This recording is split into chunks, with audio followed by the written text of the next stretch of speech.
Gas কেনা নিয়ে গ্যাসের ক্রেতা এবং মালিক পক্ষের সাথে এক ধরনের মারামারির ঘটনা ঘটে, সেটি আবার সবার সমন্বয়ে নিয়ন্ত্রণে এসেছে। আসলে বিষয়টা কি একটু যদি বলতেন।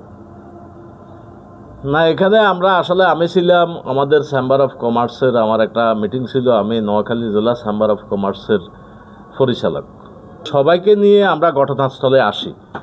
এই আসার সাক্ষী ভবনে আমরা যতটুকু দেখলাম, সে সকাল থেকে কিন্তু তার গ্যাস এসছে গতকাল। গ্যাসটা সেল করে তখন লাইনে 61 টাকা কত পয়সা করে মানে যে রেট নির্ধারণ ছিল তার, এই রেট অনুযায়ী সে বিক্রি করতেছে।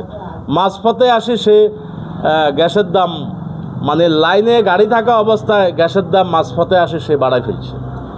তখন যাই বাক বিতণ্ড হইয়া এখন এই বলতেছে, আপনি এখন এইমাত্র আমাদের লাইনে যেহেতু গাড়ি আছে, আপনি গ্যাস বেচলেন 61 টাকা কত হয়েছে, এখন 80 টাকা আমি কেন দেবো?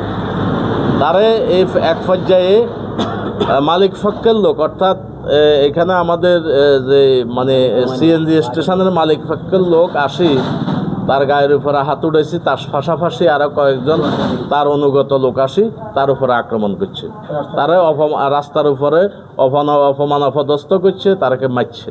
তো এই মারাটা কিন্তু আমরা এই তদন্তে যতটুকু উপস্থিত পাইছি, এই তদন্ত সাপেক্ষে আমি আসলে এটা আমাদের যেহেতু ভূঁইয়ারহাট বাজার, এটা কিন্তু আসলে আমাদের কবিরহাট উপজেলার ভিতরে সুনামধন্য একটা বাজার। এখানে সহযোগিতা করব, যারা যারা তার উপরে আক্রমণ করছে সেটার সঠিক তদন্ত করে উপযুক্ত বিচার।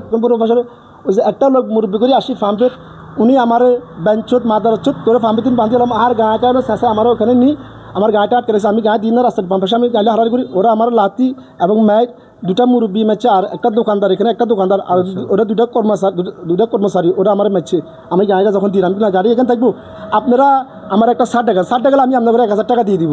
এটা পরে তারা বিষম আমার মারছে। মারার পরে এখন জসিম ভাই আসছে এবং খোকন ভাই, সবুজ ভাই আসছে এবং একজন মেম্বার সাহেব আসছে, ওনারা আমার শান্ত হয়েছে। আমি ওদেরকে এমনি বুঝে দিলাম, আমার বলে ঠিক আছে মার্কেট পথে একটা বিচার পরে আমি মার্কেট থেকে এমপি সাহেবের, উনি এমপি সাহেবের দমক দেখার, এমপি সাহেবের নাম বেচার, উনি এমপি সাহেবের কাছে ভিডিও ফাটাইছে, এমপি সাহেবের কাছে ইয়ে করছে।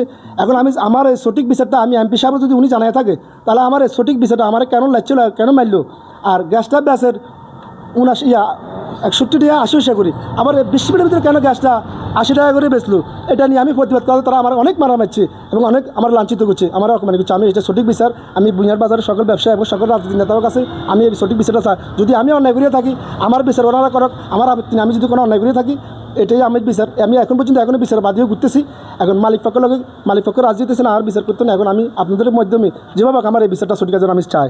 এটাই। আসসালামু আলাইকুম। বলা থাকে বসুন এবং সাথে সাথে আমরা মালিকের কাছে আমরা এখানে ফোন নাম্বার সংগ্রহ করি। মালিকের কাছে যখন ফোন করি, মালিক আমাদেরকে বলল যে আমরা মালিকেরও বলছি যে আমরা এটা এখন যে পরিবেশ পরিস্থিতি, এখন শ্রমিকের অবস্থায় আছে এখানে, এখন আপনার পক্ষ থেকে এখন মাঝে গ্যাস পাম্প থেকে গাড়িটা বাইরে